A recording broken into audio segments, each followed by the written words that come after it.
പടത്തിൽ നിന്ന് കിട്ടാൻ പോകുന്ന ഒരു മെസ്സേജ് എന്തായിരിക്കും? ഇപ്പോ മുൻകൂട്ടി പറയുവാണെങ്കിൽ എനിക്കത് ചോദിക്കാമോ എന്ന് അറിയില്ല. ഞാൻ കേട്ടൊരു കാര്യമാണ്, ചോദിക്കാമോ?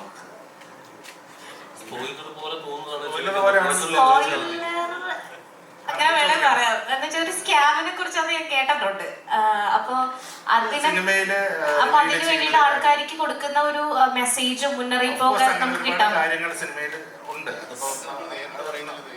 അത് സിനിമയിലൂടെ പോകുന്നതാണ്. ഇപ്പോ അത് വളരെ ഫോഴ്സ്ഡ് പറയുന്നില്ല. ഞാൻ തന്നെ പറഞ്ഞിട്ടുണ്ട് സ്കാം ഉണ്ടെന്ന്. ചോദിക്കുന്നത് എന്താണ്? എല്ലാവർക്കും അറിയാൻ പറ്റും സ്കാം ഉണ്ട് കഥ. നമുക്ക് അത് പറഞ്ഞിട്ടുണ്ട്. അപ്പൊ അതുകൊണ്ടാണ് ഞാൻ ചോദിച്ചത്. അതിന് പഠിക്കാൻ വേണ്ട. പിന്നെ ഒരു കാര്യം കൂടി ചോദിച്ചോട്ടെ, വൈശാഖ് സാറിന്റെ അടുത്താണ്. അയ്യോ, നമുക്ക് കുഴപ്പമൊന്നുമില്ല. ട്രെയിലറിൽ നമ്മളൊരു റിഫൈൽ ഷോട്ട് കാണുന്നുണ്ട് തോക്ക് വെച്ചിട്ട്. അത് ഇതുവരെ ഞാൻ മലയാളത്തില് അങ്ങനെ ഷോട്ട് കണ്ടിട്ടില്ല. അത് ഭയങ്കര ബ്യൂട്ടിഫുൾ ആയിട്ട് ആണ് എടുത്തേക്കുന്നത്. അപ്പൊ അതിനെ പറ്റി ഒന്ന് പറയാം. ഷോട്ട് നമുക്ക് തന്നെയാണ് എടുത്തിരിക്കുന്നത്. കാരണം നമുക്ക് ആ ഷോട്ട് നമുക്ക് എടുക്കാൻ പറ്റില്ല. അത് റിഗ് ചെയ്തിട്ട് ഒരു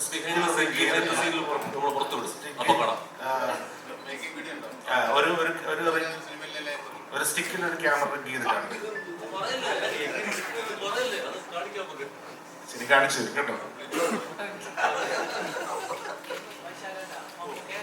കഷ്ടപ്പെടുത്തിയിട്ടുണ്ട്. അത് പല തവണ നമ്മളെ പറഞ്ഞാൽ എല്ലാവരും നന്നായി കഷ്ടപ്പെടുത്തി.